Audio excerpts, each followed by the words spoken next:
Good morning, dear.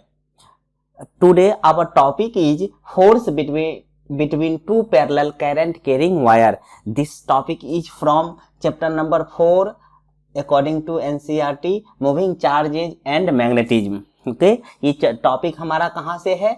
Chapter number 4 से है, moving charges and magnetism से टॉपिक है हमारा। टॉपिक क्या है? दो समानांतर तार से प्रवाहित विद्युत धारा के बीच कितना बल लगता है, ये हमें कैलकुलेट करना है। Okay, it is clear. Our topic is force between two parallel current carrying wires. अब हमें देखना है कि अगर दो वायर है और दोनों वायर एक दूसरे से पैरेलल है तो दोनों के बीच कितना फोर्स लगता है ये कैलकुलेट करेंगे। ओके, एम क्लियर है?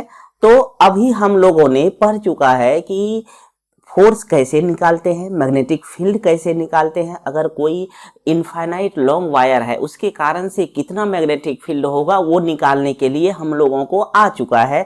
और हम ये भी जानते हैं कि अगर कोई सिंगल वायर से करंट फ्लो हो रहा है तो उसके कारण से किसी पॉइंट पे, किसी आर्क डिस्टेंस पे कितना बल निकलेगा, कितना फोर्स निकलेगा, ये भी निकालना के लिए आता है हमें। ठीक है, अब हम देखेंगे कि समानांतर वायर, टू पैरेलल वायर है तब फोर्स कितना होगा। ओके, तो ये इसी तरह से है। मान के चलिए ये दोनों मार्कर है, मार्कर को आप तार कंसीडर कीजिए, ये इस तरह से आपको ये पैरेलली जा रहा है। मान लीजिए कि ये मार्कर जो है इनफाइनाइट है, मतलब बहुत लंबा है। ठीक है, लॉन्ग मार्कर है, ये लॉन्ग तार की तरह इसको लीजिए। ओके, तो इसके बीच कुछ डिस्टेंस होगा, हम मान लेंगे कुछ डिस्टेंस डी है। तो अब उस डी डिस्टेंस पे जब इस दोनों को रख देंगे और एक से करंट I1 और दूसरे से करंट I2 प्रवाहित होगा तो इस दोनों के बीच कितना फोर्स लगेगा हमको कैलकुलेट करना है। समझ गए बात को? क्या करना है कि इस दोनों तार के बीच कितना फोर्स लगेगा ये हमें कैलकुलेट करना है। ओके, तो आइए इसे कैलकुलेट करते हैं। ठीक है, तो हमारा काम क्या है? सबसे पहला काम है कि हम लोग क्या करेंगे, दो वायर लेंगे। देखिए ये एक वायर लिया, दूसरा वायर ये ले लिया।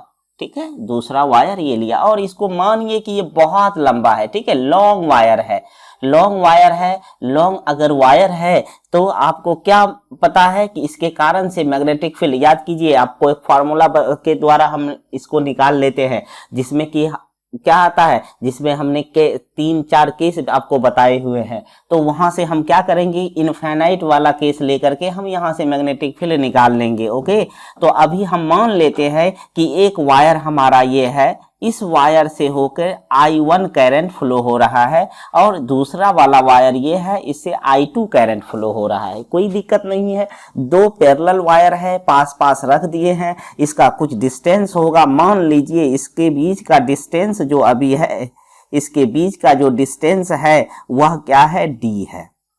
इस दोनों के बीच का डिस्टेंस D है। एकदम क्लियर रखिए बात को। अब देखिए, अब आपको मैंने बताया है कि अगर कोई सिंगल वायर है और इससे करंट फ्लो हो रहा है तो इसके कारण से इसके चारों तरफ मैग्नेटिक फील्ड जनरेट होता है। कैसे निकलता है? राइट हैंड थंब रूल से निकाल सकते हैं। करंट को के डायरेक्शन में आप रखिए थंब को और ये जो 4 फिंगर है इसको कर्ल कीजिए, इसको घुमाइए। तो जैसे करंट के डायरेक्शन में रखेंगे ये क्या घूमेगा, इस तरह से घूमेगा। इसका मतलब होगा कि मैग्नेटिक फील्ड इस तार के इस तरफ से इस तरह से चलेगा। ठीक है, मैग्नेटिक फील्ड एक वेक्टर क्वांटिटी होता है, मैग्नीट्यूड भी होगा, डायरेक्शन भी होगा। ठीक है, अब क्या है कि हम मान के चलिए कि अभी जो है इसके कारण से इस जगह हम मैग्नेटिक फील्ड इस तरह से दिखा रहे हैं कि ये है इसका magnetic field.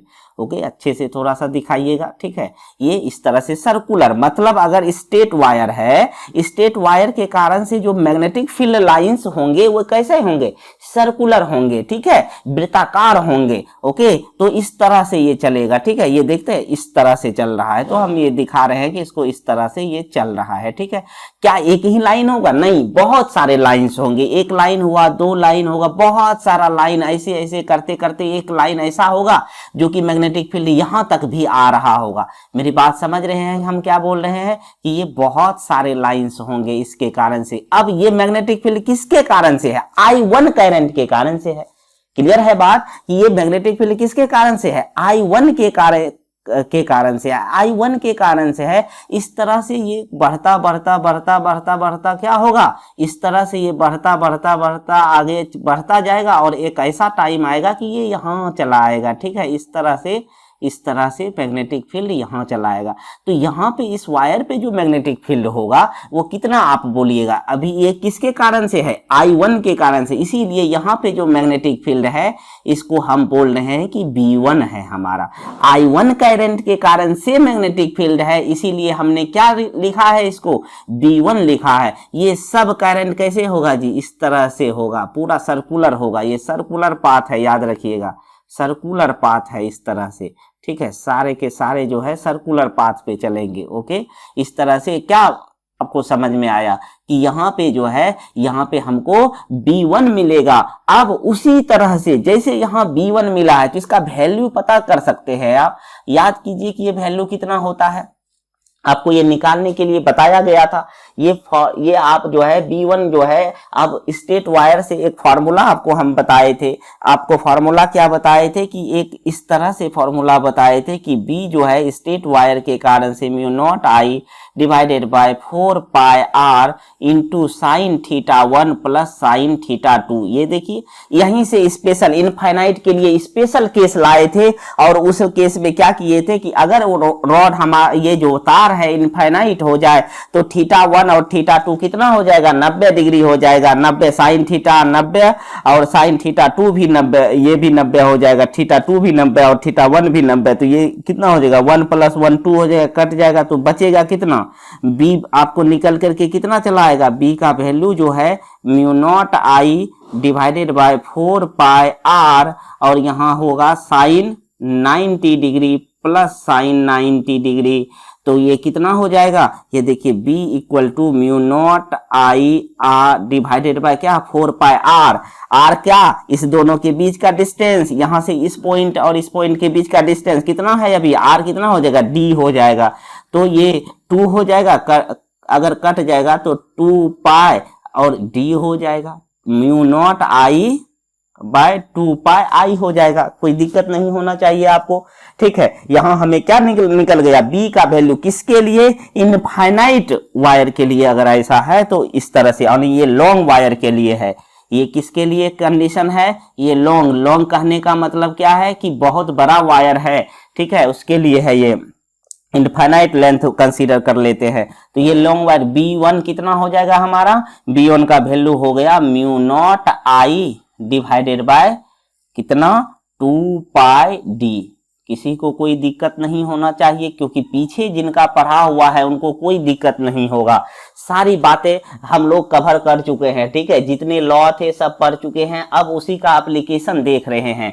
Mu naught I divided by 2 pi into d हो गया यहाँ से। ठीक है, B1 निकाले। और एक बात याद कीजिए कि आपको हमने ये भी बताया है कि अगर किसी वायर से करंट फ्लो हो रहा है तो उस वायर पे एक फोर्स भी लगता है, और वो फॉर्मूला आपको हम बताए थे, जो बताए थे फॉर्मूला वो हम इधर आपको बता रहे हैं। देखिए फोर्स अगर कंसीडर करना है तब किस तरह से फोर्स कंसीडर होगा, देखिए कि इस पे फोर्स किधर लगेगा कैसे। ठीक है, ये इस पे फोर्स कैसे लगे, ये देखिए मैग्नेटिक फील्ड क्या है, आप यहां से हमने आपको दिखाया है कि ये मैग्नेटिक फील्ड अंदर जा रहा है। ये क्या है रहा है, यहाँ देखिए इस तरह से कर रहे हैं, ये हमारा 4 फिंगर जो है अंदर की तरफ जा रहा है, इसका मतलब है मैग्नेटिक फील्ड इनसाइड जा रहा है। ये जो हम आपको दिखाए हैं ये पेपर के अंदर यहाँ जा रहा है और यहाँ से क्या होगा, इस साइड बाहर होगा। समझ गए हैं बात को, ये हमारा अंदर की तरफ जा रहा है। इस पॉइंट पे ये हमारा क्या हो रहा है, अंदर की तरफ जा रहा है, इसीलिए हम क्रॉस यहाँ दिखा रहे हैं कि ये हमारा अंदर की तरफ जा रहा है, याद रखिएगा। अब फोर्स निकालना हो तो फोर्स का फॉर्मूला हम लोग पढ़े थे, फोर्स जो निकालने का फॉर्मूला पढ़े थे, फोर्स इक्वल टू पढ़े थे I into L cross B पढ़े थे, याद होगा फॉर्मूला आप लोगों को। F इक्वल टू I तो ये क्या हो जाएगा, इसी को आप क्या बोलते हो, आप बोलते हो एल बी साइन थीटा बोलते हो। ठीक है, F इक्वल टू, अब देखिए L और B, L आपका इधर, B कहाँ जा रहा है, अंदर जा रहा है, तो कितना डिग्री एंगल बन जाएगा, 90 डिग्री बन जाएगा। तो ILB कितना हो जाएगा, साइन थीटा, साइन कितना हो जाएगा, 90 डिग्री हो जाएगा। F इक्वल टू कितना हो जाएगा, IL बी हो जाएगा, इसका वैल्यू साइन 90 का वैल्यू 1, तो आई एल बी। आई में अब देखिए अगर हमको पहला पे फोर्स निकालना है, यहाँ पे देखिए ये फोर्स निकालना है, तो ये फोर्स जो लगेगा यहाँ पे, ये फोर्स जो आपको लग रहा है कहाँ लग रहा है, 2 पे लग रहा है। अगर हमको फोर्स यहाँ निकालना है तो क्या होगा कि ये फोर्स किस पे लग रहा है, 2 पे लग रहा है, किसके कारण से, 1 के कारण से लग रहा है। ठीक है, अब ये जनरल फॉर्मूला हो गया, इसका यूज करेंगे। अब करंट कभी I1 लेंगे, कभी I2 लेंगे, जिसकी जरूरत होगा वैसा ले लेंगे हम। ठीक है, अभी आप समझिए कि अगर आपको यहाँ पे निकालना है तो फोर्स का डायरेक्शन देखिए क्या होगा। फोर्स अभी आपको पता है कि L क्रॉस B होता है। L आपका देखिए किधर है, L आपका ये समझिए कि L जो है इस जगह से आपको ऊपर की ओर जाएगा। ठीक है, B आपको अंदर की तरफ है। ठीक है, बी आपको किधर है, अंदर की तरफ है, बी के धर है आपको अंदर की तरफ जा रहा है। डी आपको इधर है, ये वाला लेंथ आप फोर्स आपको दिखाना है कि कितना होगा। तो आपको क्या करना होगा, cross product right hand use करना है। तो उससे क्या पता चलेगा कि आपको फोर्स जो है इस तरफ लगेगा। ये फोर्स का डायरेक्शन क्या होगा, इस तरफ फोर्स लगेगा। ठीक है, ये फोर्स आपको इधर लगेगा। समझ गए बात। ये फोर्स कितना हो जाएगा, ये फोर्स हो जाएगा आपको कितना, तो एफ किसके कारण से, किस पे लग रहा है, 2 पे 1 के कारण से लग रहा है। Force due to 1, force on 2 due to 1। ये फोर्स कहाँ लग रहा है, ये दूसरे वायर पे लग रहा है, पहले के कारण से। मैग्नेटिक फील्ड किसका है, पहले का है। ठीक है, समझ गए बात को। आपको क्या है, आप ऐसे कर सकते हैं, एल इधर गया, बी क्या है, अंदर की तरफ है, तो फोर्स इधर लगा। ऐसे हैंड यूज कीजिए, राइट हैंड यूज कीजिए। देखिए बी एल आपका इधर है, जिधर करंट जा रहा है उधर ही एल होगा हमारा। एल किधर होगा, ऊपर की ओर, जिधर करंट जा रहा है उधर ही एल का डायरेक्शन ये, यानी डिस्प्लेसमेंट का डायरेक्शन ये है। और अभी बी क्या है, अंदर की तरफ है, अंदर की तरफ, तो ये 4 फिंगर किधर घूमेगा, अंदर की तरफ घूमेगा। तो फोर्स का डायरेक्शन ये हो गया, थंब जो है फोर्स का डायरेक्शन दिया, तो फोर्स ये लग गया। अब इसकी वैल्यू की बात किया जाए तो अब यहाँ पे जो वैल्यू होगा वो कैसे कैलकुलेट होगा। देखिए ये जो आपको कैलकुलेशन इसका होगा, किसका, F21 का, वो कैसे होगा, F21 का कैलकुलेशन इसी फॉर्मूला से करेंगे। ठीक है, ILB, तो I का वैल्यू कितना हो जाएगा, यहाँ I देख लीजिए कितना फ्लो हो रहा है, I1 हो रहा है। यहाँ पे देखिए B1 जो लिखे हैं, B1 किस करंट के कारण से है, I1 करंट के कारण से है। B1 जो है 1 के कारण से है, तो इसीलिए I1 लिख दिए। ठीक है, दोनों के बीच का डिस्टेंस D था, लिख दिए। उसी तरह से F2 निकाल लेंगे। ठीक है, तो यहाँ से आपको ये बेसिक हो गया कि आपको कैसे निकालना है। ठीक ना, अब थोड़ा सा कुछ लैंग्वेज लिख लेते हैं हम। देखिए हम मान लेते हैं इसमें लेटस कंसीडर, देखिए कुछ लिख लेते हैं। लेटस कंसीडर जो पैटर्न है आपका, let's consider 2 between them. Okay, Hindi में भी लिख देता हूं,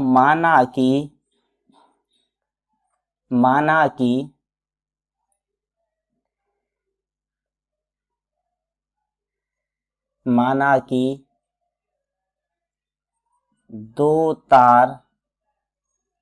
दो लंबे तार हैं। माना कि क्या मान लिए, 2 लंबे तार है। माना कि को क्या करना है, बल ज्ञात करना है। ओके, तो अब बल ज्ञात करना है, हमको ये भी पता हो गया है कि B कैसे निकलेगा, यहाँ पे B1 का वैल्यू कैसे निकला। अगर यहाँ पे देखिए ये बस अंतर क्या है कि अगर B1 निकालेंगे तो I के साथ 1 चलाएगा, अगर B2 निकालेंगे तो I के साथ I2 चलाएगा। बस सिंपल सा बात है। अब देखिए 4, अब निकाल रहे हैं फोर्स ऑन वायर 2।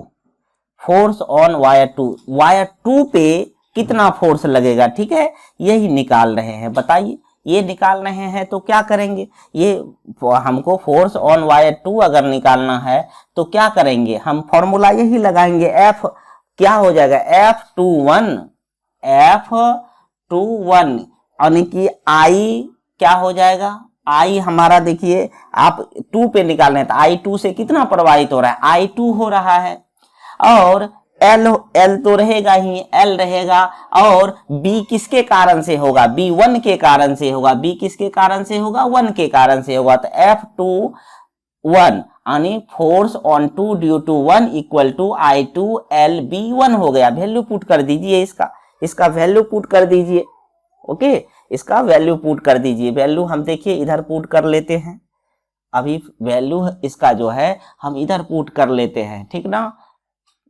चलिए ऐसा करते हैं कि इसको मिटा ही देते हैं, ठीक है।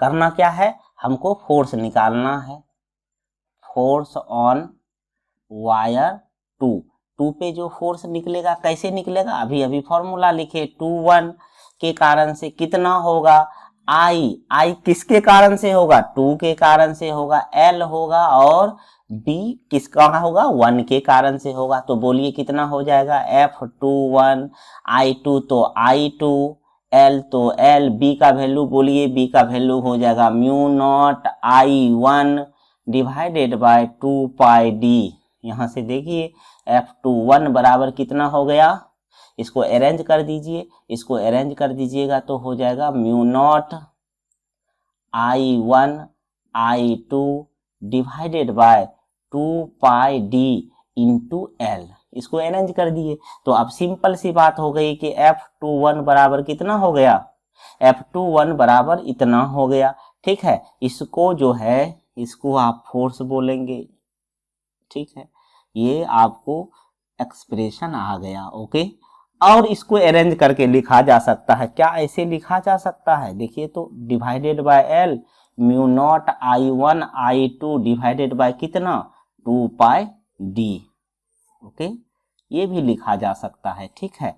ये तो फोर्स हो गई, इसको क्या पढ़िएगा, तो इसको पढ़िएगा force per unit length, force per unit length पढ़ेंगे, ठीक है। Force per unit length equal to क्या हो गया, mu naught I1 I2 divided by 2 pi D. इस चीज को आपको याद रखना है, दोनों एक्सप्रेशन याद रखना है।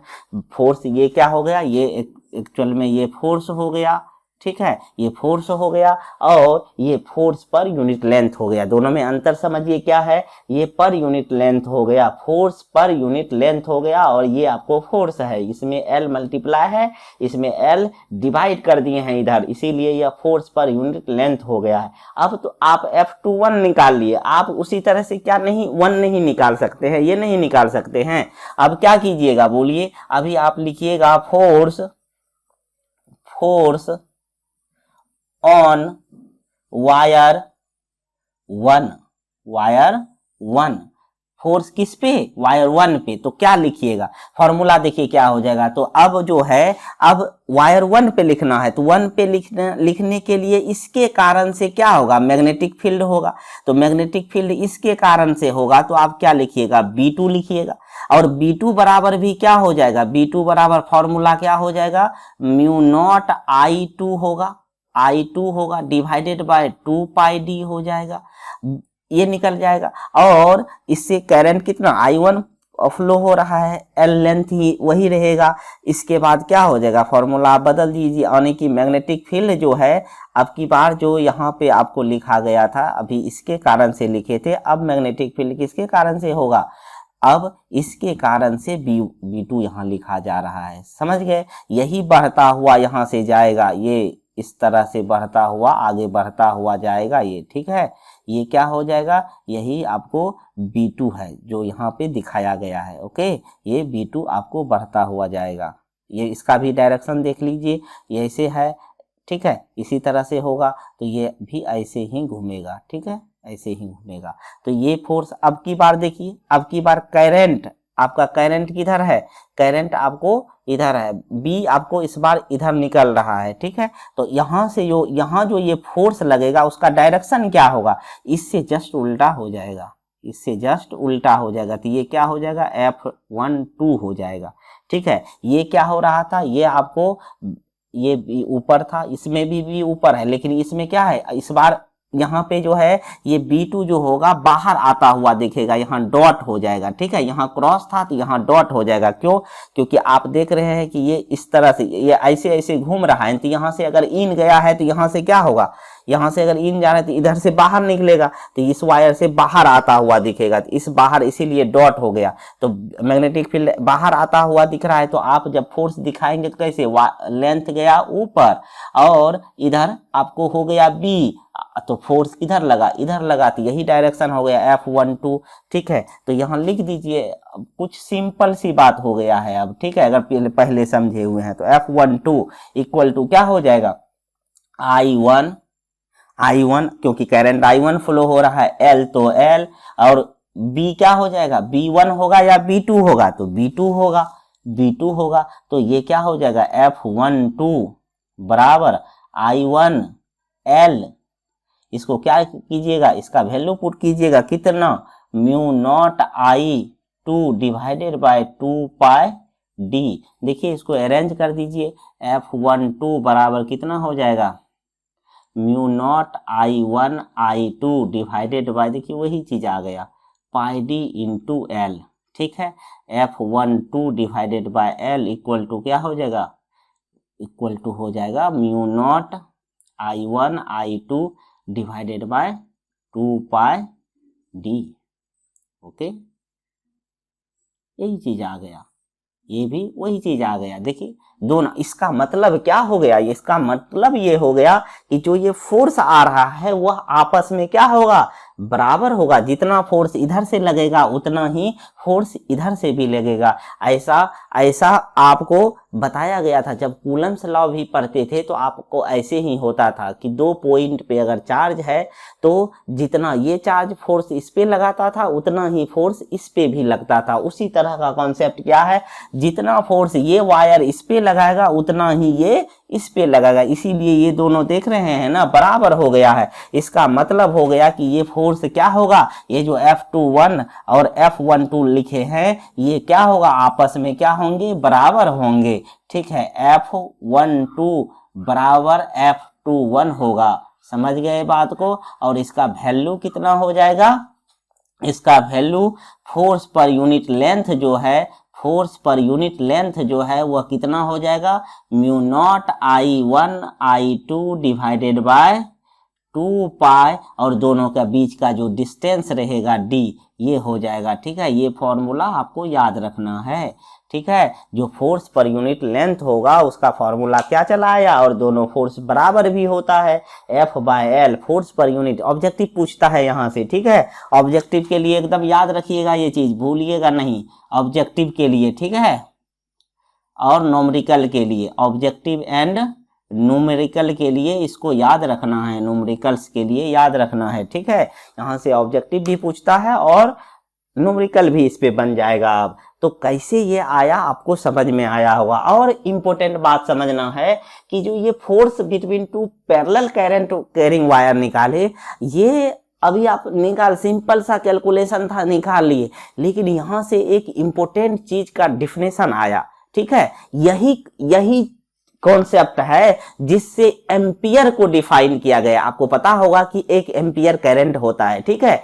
तो 1 एम्पियर का करंट, एम्पियर साहब ने 1820 के आसपास इसी को लेकर के डिफाइन किया था, इसीलिए ये टॉपिक जो है हमारे लिए ज्यादा इंपॉर्टेंट है। यानी कि एम्पियर का डिफिनेशन जो है, बेसिक डिफिनेशन जो है, हम इसी कॉन्सेप्ट पे लाएंगे। देखिए अब फोर्स जो है, फोर्स और लेंथ के टर्म में अब हम किसको डिफाइन करेंगे, 1 एम्पियर करंट को डिफाइन करेंगे। अर्थात व्हाट इज 1 एम्पियर, इसका डिफिनेशन अगर पूछा जाए तो ये जो अभी इतना सारा डेरिवेशन किए हैं इसी के बेसिस पे लिखा जाएगा, ठीक है। तो अब हम लोग समझेंगे कि इसको किस तरह से डिफाइन करेंगे, 1 एम्पियर करंट को किस तरह से डिफाइन करेंगे। ओके, यहां तक आप लोग समझ गए होंगे अच्छी तरह से। इसको नोट डाउन कर लीजिए, फिर हम लोग आगे बढ़ेंगे। ओके, बहुत सिंपल सी बात था, इसमें हर स्टेप को ध्यान में रखना है, बहुत इजी वे में सॉल्व हो जाएगा इसके बाद। ओके, कहीं बेसिक बातें, अगर ये सब बातें देखिए हम फिर से लिखे हुए हैं ताकि आपको आसानी से समझ में आ जाए। ये बातें फिर से यहाँ लिखे हैं, डायरेक्ट भी वहां लिख देते तो भी हम कोई दिक्कत नहीं था, लेकिन क्या है कि बेसिक बातें अगर पीछे का हमको पता है तो इस जगह भी लिख दिए तो आसानी से आपको समझ में आ गया होगा। ओके, तो इसको आप अच्छे से नोट डाउन कीजिए जल्दी से, और फिर हम लोग 1 एम्पियर करंट को डिफाइन करेंगे। What is 1 ampere, definition of 1 ampere लेके अभी आगे बढ़ेंगे। ओके, तो लिखिए जल्दी से इसको। तो इस expression F by L equal to mu naught I1 I2 divided by 2πt expression की हेल्प से हम लोग 1 एम्पियर की परिभाषा को लिख सकते हैं। डिफिनेशन ऑफ 1 एम्पियर, इस डिफिनेशन को थ्योरेटिकल डिफिनेशन कहते हैं। और लिखा हूं, इसको अच्छी तरह से समझिए।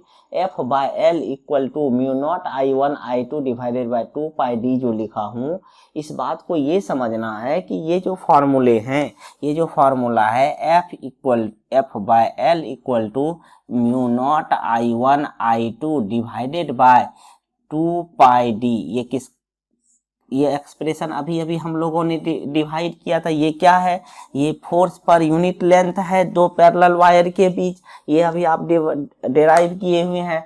अब अगर कहता क्या है कि डिफिनेशन अगर आपको लिखना है, डिफिनेशन ऑफ 1 एम्पियर लिखना है, तो इसी एक्सप्रेशन का यूज करना है।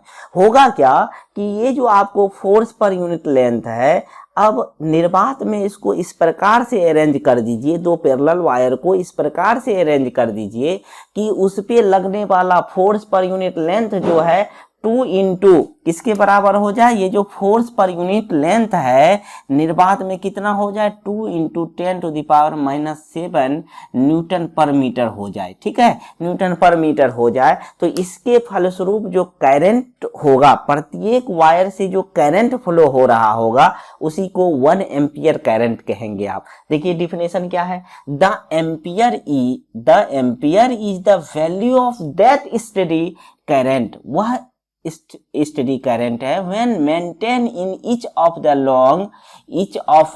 Long wire straight parallel conductors of negligible cross sectional area जो है इसको नेग्लिजिबल करना है, and place 1 metre apart in vacuum would produces force equal to 2 into 10⁻⁻7 newton per metre of length. Per metre of the length produce होना चाहिए कितना force, 2 into 10⁻⁻7। Hindi में क्या बोलते हैं इसको, देखिए 1 एम्पियर वह विद्युत धारा है, 1 एम्पियर वह विद्युत धारा है जो दो लंबे सीधे उपेक्षणीय अनुप्रस्थ काट के निर्वात में एक दूसरे से 1 मीटर दूरी पर स्थिर समानांतर चालकों में प्रवाहित हो, तो इनसे प्रत्येक चालक की प्रति मीटर लंबाई पर 2 इंटू 10⁻⁻7 न्यूटन बल उत्पन्न होता है। तो वही क्या हो जाता है, 1 एम्पियर होता है। यहीं से क्या होता है, कूलम्ब का भी डिफिनेशन, 1 कूलम्ब का भी डिफिनेशन लिखा जाता है कि अगर 1 एम्पियर का कूलम्ब का डिफिनेशन कैसे चला आएगा, अगर आप बात करें इसी से, तो देखिए आप क्या लिखते हो, आप लिखते हो I जो होता है वह dq/dt होता है। आपको पता है dq, तो dq इक्वल टू क्या हो जाएगा, I इंटू dt हो जाएगा। तो यहाँ से 1 एम्पियर को भी डिफाइन किया कर ही दिए हैं, और 1 कूलम्ब को भी डिफाइन किया जा सकता है। 1 कूलम्ब क्या हो जाएगा, I इंटू सेकेंड हो जाएगा, I एम्पियर इंटू सेकेंड हो जाएगा, एम्पियर इंटू सेकेंड हो जाएगा। एम्पियर इंटू सेकेंड कहने का क्या मतलब है कि किसी वायर में अगर 1 एम्पियर का करंट 1 सेकेंड तक प्रवाहित होता है तो उसको आप 1 कूलम्ब कहेंगे। तो ये आपको डिफिनेशन ऑफ 1 एम्पियर था, इसको भी याद रखना है। कभी कभी सिर्फ यही पूछ देता है, 2 नंबर का जो क्वेश्चन होता है उसमें ये पूछ देता है। ठीक है, तो ये डिफिनेशन ऑफ 1 एम्पियर था, और ये आपको अच्छे से समझ में आया होगा क्योंकि इसका डेरिवेशन हम पीछे देख चुके हैं अच्छे से। तो इसी में अगर फोर्स पर यूनिट लेंथ कितना हो जाए, 2 इंटू 10, इस वैल्यू को याद रखिएगा, 2 इंटू 10⁻⁻7 न्यूटन पर मीटर की अगर वैल्यू हो जाए फोर्स पर यूनिट लेंथ, और कहाँ रखा होगा, निर्वात में रखा होगा, वैक्यूम में रखा होगा, तब जाकर के हमारा क्या होगा कि इतना जो है, इतना फोर्स के कारण से जो प्रवाहित विद्युत धारा होगा वह 1 एम्पियर की होगा। ठीक है, तो ये ऑल अबाउट था force between two parallel wire के बीच। ठीक है, अब एक बात और यहीं समझा देता हूं आपको। ठीक है, ये डिफिनेशन होगा, इसको आप अच्छे से लिख लीजिए, इसके बाद मैं आपको कुछ चीजें और बताता हूं। इसमें एग्जांपल मैं आपको बताता हूं। अभी अभी आप लोगों ने देखा कि दो वायर अगर हो तो इसके बीच जो अगर करंट दोनों ऊपर गया था, दोनों सेम डायरेक्शन में करंट था, तो इस दोनों के बीच एक फोर्स लगा था और ये फोर्स आपस में बराबर होता है। और ये क्या हो गया, अगर ये दोनों बराबर होता है और एक दूसरे से क्या है, ये अगर करंट सेम डायरेक्शन में है, करंट क्या है, सेम डायरेक्शन में है, करंट इज सेम डायरेक्शन। अगर करंट सेम डायरेक्शन में है तब क्या हो जाएगा, यह अट्रैक्टिव नेचर का होगा। किस नेचर का होगा, अट्रैक्टिव नेचर का होगा। ठीक है, और इसकी वैल्यू तो आपको पता है, अट्रैक्टिव नेचर हो गया और magnitude F by L equal to mu naught I1 I2 divided by क्या होगा, इस दोनों के बीच का डिस्टेंस जितना रहेगा, अगर d रहेगा तो 2 पाई इंटू डी हो जाएगा। ठीक है, इसी तरह से अगर मान के चलिए कि आपको करंट इस तरह से हो जाए, ठीक है, इस तरह उलट हो जाए, मतलब अपोजिट डायरेक्शन हो जाए, एक ऊपर एक नीचे, मान के चलिए इसको I1 कर दिए, इसको I2 कर दिए, तब क्या होगा, तब ये आपको करंट क्या हो गया है, करंट डिफरेंट, करंट इज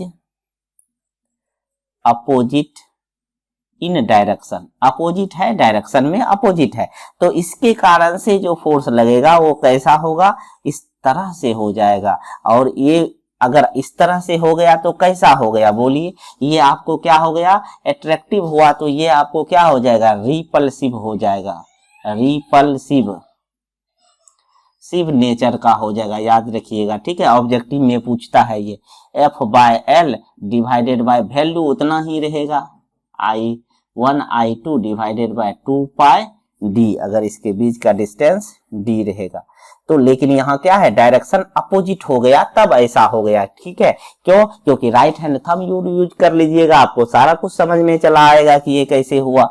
ठीक है, तो ये वैल्यू आपको याद रखना है कि दोनों का मैग्नीट्यूड तो सेम रहा, लेकिन एक अट्रैक्टिव नेचर का होता है, दूसरा रिपल्सिव नेचर का होता है। ओके, अगर ऑब्जेक्टिव में पूछता है तो आपको इस बात का ध्यान रखना है कि कब अट्रैक्टिव होगा, कब रिपल्सिव होगा। जैसे कि दो चार्ज था, सेम नेचर का चार्ज था, तो क्या होता था, सेम नेचर का चार्ज था, तो उस दोनों के बीच फोर्स क्या होता है, रिपल्सिव होता है। अगर उसी तरह से अगर आपका एक पॉजिटिव और एक नेगेटिव चार्ज है तो दोनों के बीच जो फोर्स लगता है किस नेचर का होता है, तो उसके नेचर क्या होते हैं, अट्रैक्टिव होते हैं। तो उसी तरह से यहाँ पे सेम डायरेक्शन है तो अट्रैक्टिव है और अपोजिट है तो रिपल्सिव है, आपको ध्यान देना है। ओके, तो ये आपका किसके बारे में था, ये force between two parallel wire के बीच में था, कितना फोर्स लगता है ये पता चल गया, साथ में आपको ये पता चल गया कि 1 एम्पियर का डिफिनेशन क्या होता है। ठीक है, तो ये टॉपिक आज का आपका कंप्लीट होता है।